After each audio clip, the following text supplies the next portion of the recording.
Hey guys, welcome back. I hope you're having a really great weekend. So this weekend we have two videos. I'm making this one about last week's price action, and then later on tonight I'm going to come back and give you guys the trading ranges for next week. This one is a review of everything that happened last week, and it'll help you to make better decisions next week when the new charts come out tonight. And next week we also have Amazon, Meta, and Microsoft. So in tonight's video I will also go over the implied move for those as well. Right, so last week SPY did open with a gap up, and that is after the previous week where we did see a pretty massive drop. So we gapped up to open the week, so you can see this up gap right here. Monday and Tuesday was a struggle to get above the 30-minute 200 moving average and the 35 EMA, and you can also see on the Friday we did see that drop of the 35 EMA underneath the 30-minute 200 moving average. And as I repeat often, that is extremely bearish. You could see Monday and Tuesday that 35 EMA closed underneath the 30-minute 200 moving average. So we closed both Monday and Tuesday bearish. And in other words, we were unable to get this 35 EMA back above the 30-minute 200 moving average, so we were not able to get bullish again after the big drops of the previous week. So then we did get a follow through on Wednesday with that bearish close. We gapped down, so we did open the week with a gap up, and by Wednesday we gapped underneath that, creating an island top, which is a very strong reversal pattern. And we did have an island top the week before as well. And we really opened the week before in a very similar way. You could see Monday and Tuesday were up and above the 35 EMA. And then we gapped down underneath and saw that big drop. So same thing happened this week, up Monday, Tuesday, drop Wednesday through Friday. So once we gapped down and made that island top, we dropped down to the 50-day moving average, and then we got caught by this gap right here just underneath, and that was from CPI, FOMC, and PPI back in June. And we did see buying at that level. You could see that wick that pulled us back up above the 50-day moving average. 35 EMA smacked us back down underneath the 50-day moving average. Then we did come back up, but we were unable to hold this level, and we closed just above the 50-day moving average. So Friday was a big up day, and let me just add something right here. We do have a up gap from here, and don't underestimate a Friday up gap. That can give us some upward momentum as we reset the momentum over the weekend.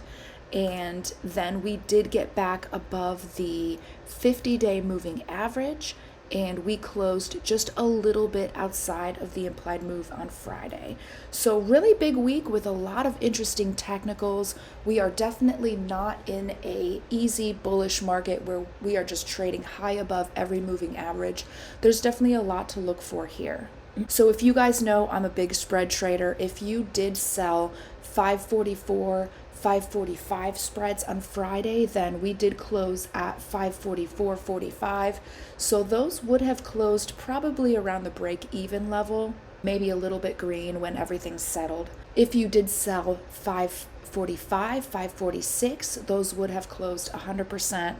And 546, 547 spreads, if you took any of those when we did see that pop outside of the implied move, those also would have closed 100% on the day. So SPY did close up 1.12% on Friday. VIX got crushed 11.32%. That is not surprising after we did see VIX up 22%, I believe, on Thursday. Actually, I think it's Wednesday.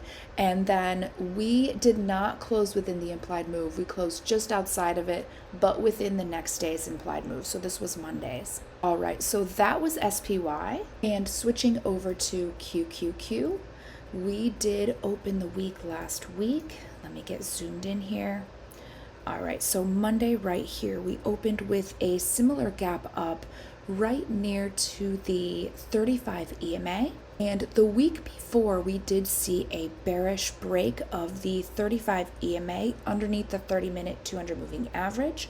Well, on Monday, we saw a bearish break underneath the 1 hour 200 moving average. So you could see that right here. I just switched to the 1 hour time frame, and the 30-minute bearish cross was right here.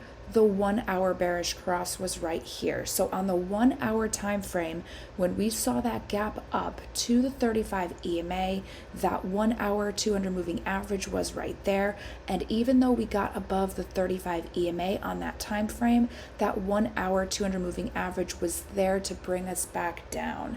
And then Wednesday, we also saw a gap down, and we gapped down underneath Monday's up gap, and we also gapped down underneath the last known support, which we did bounce a little bit on Friday, and that is right here. That goes back to June, and we got underneath that, and we got down to the 50-day moving average. That did not offer any support.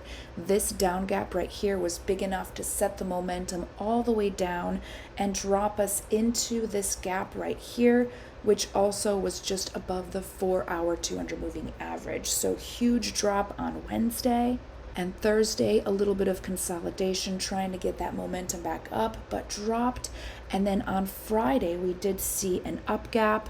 I think I put the up gap in the wrong place here, right here. Yeah, I did. Let me fix that. Okay, so we did have an up gap on Friday to start the day. And from there, we came up to the 35 EMA. Let me take it back to the 30-minute time frame. To the 35 EMA, we saw that level as resistance. Top of the implied move in QQQ was 465. So if you sold bear call spreads at that level, we did end up dropping back in, getting pushed down with that 35 EMA and closing within the implied move. So an extremely bearish week in QQQ. The NASDAQ had a bad week. From where we opened to where we closed was down 3.81% on the week. And as you can see, we have created a lot of new resistance. QQQ on Friday did close up 1.03%, VXN down 7.05%, and we did close within the implied move here. And one more thing I forgot to mention over here, we did drop into this gap right above the 4 hour 200 moving average, and that was this gap from right here. It was an island bottom, which is a down gap followed by an up gap, and the two gaps overlapping, and where we filled that gap was just the bear gap right here. So the bull gap caught us, the 4 hour 200 moving average caught us, so those two levels really need to be on your chart for next week. They are significant. All right, so that was QQQ. And switching back to the S&P with SPX, we did open the week, and I didn't mark it over here. Okay, so right here, we opened with that gap up, and you could see a little bit more clearly how that 30-minute 200 moving average was a resistance here. We did see that bearish break the Friday before. So we did close the week before with that 35 EMA underneath the 30-minute 200 moving average. So when we did gap up on Monday, we gapped up to the 35 EMA, and when we got up to the 30-minute 200 moving average, that was a resistance. We were unable to swing that 35 EMA back above the 30-minute 200 moving average. If we did, we would flip to bullish, but we stayed bearish, and we did follow through with that gap down. So Monday gap up, Wednesday gap down, and that was a big enough move and an island top, and it did push us down to the 50-day moving average and into this gap right here. And that gap is from inflation data back in June. This was CPI, PPI, FOMC right here. I can't remember which order it was, but I think it was PPI that pushed us up. CPI, FOMC, PPI maybe. I'm not sure, but we did drop into that gap. You could see that wick that gets into there. It pulls us back up. 35 EMA was there to smack us back down, back under the 50-day moving average, back into this gap. And then on Friday, we did open with a gap up and I didn't put this gap in yet. I'll do that on the break here. And you could see, if you were watching Stupid Willie 2 right here, this did give us support on that drop. So when we saw that gap up, that kept us bullish down here, at least on the day. And we got back up to the 50-day moving average and then came outside of the implied move, pushed above the 35 EMA, and then at close we did end up closing underneath the 35 EMA, just above the 50-day moving average. So right now, as it stands, the 50-day moving average, even though it was sloppy right here, is starting to look like a support level. And we do have a lot of big earnings this week, so we'll see if that 50-day moving average is justified as a support. We are still bearish right now. We have a lot of work to do to get above some of these levels that we created as resistance, but the 50-day moving average is showing a little bit of promise. SPX closed up 1.11%. VIX again dropped 11.32%. destroying a lot of options, and we did close just outside of the implied move. So here, if you did sell 54.55, 54.65 bear call spreads, then you basically broke even at close. And if you did sell the one above that, and this is actually $20 higher, if you went in with 54.75 when we got up here, and 54.85, then you did have a 100% winner. I did go with that higher spread. I've been doing that lately because of volatility, and I did take 100% on the day. All right, so that was SPX. And IWM did show remarkable resilience last week. We did open right here on Monday. We did come back up above the 35 EMA, and we took it all the way to this resistance level from last week. This was Wednesday, Thursday of last week. When we did get rejected from that bear gap, we came back down to the 35 EMA right here, bounced, and we saw resistance right here at 224, and then we dropped. And then on Monday, when we started trading the week, we came back up to that level, saw resistance right away, got pushed back down underneath the 35 EMA. We did try again. We came up, got pushed right away down back under the 35 EMA. And then Friday, we did show a bit of strength here. This is where we saw a gap up. So back here, we didn't see any up gaps, but Friday, we gapped up. We took it to that resistance level a little bit higher. We took it to the top of the implied move. So if you did sell 245, 246 bear call spreads on the day on Friday, those did pay 100%. And we did get pushed down from that resistance level. Again, we did get a little bit higher. So around 245 is where we have resistance now. Down to the 35 EMA, we saw that bounce. If you were watching down here, it did stay green, which did make it easier to use that 35 EMA as support.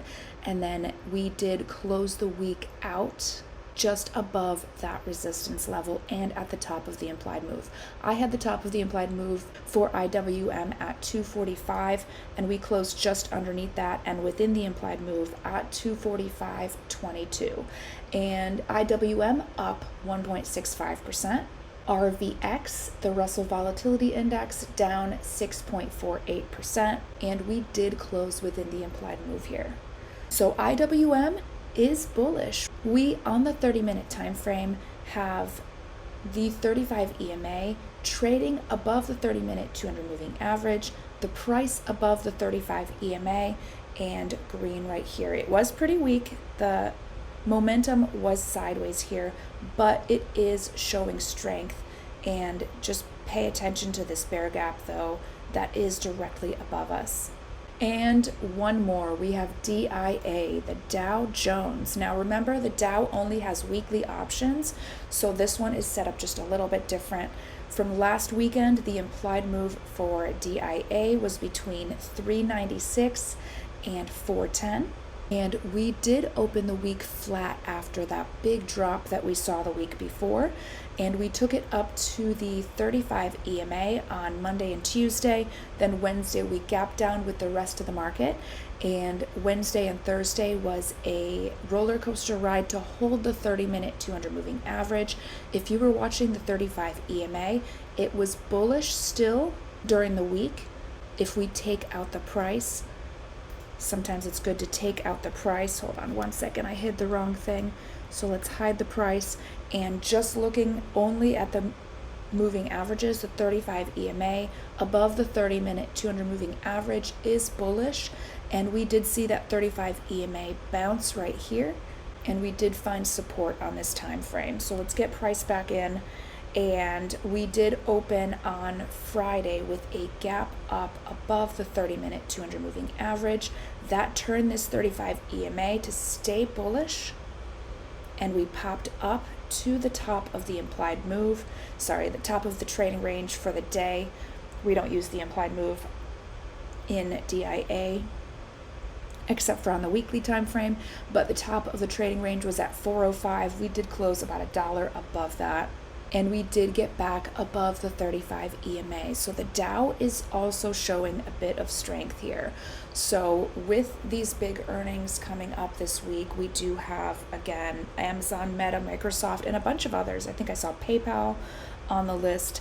But we do have big earnings this week, and the Dow being one of the main and maybe the strongest indice to look for market strength. It's going to be really important what those earnings do. But so far the market is showing resilience at this level, and it's going to be a very interesting week.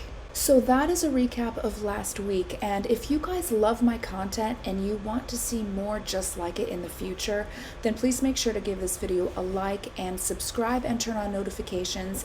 And don't forget about that thank you button. If you had a green day because of something I said or something I taught you, an easy way to give back and show your appreciation is hit that thank you button and leave me a tip. That ensures that I can keep bringing you guys unbiased information day after day.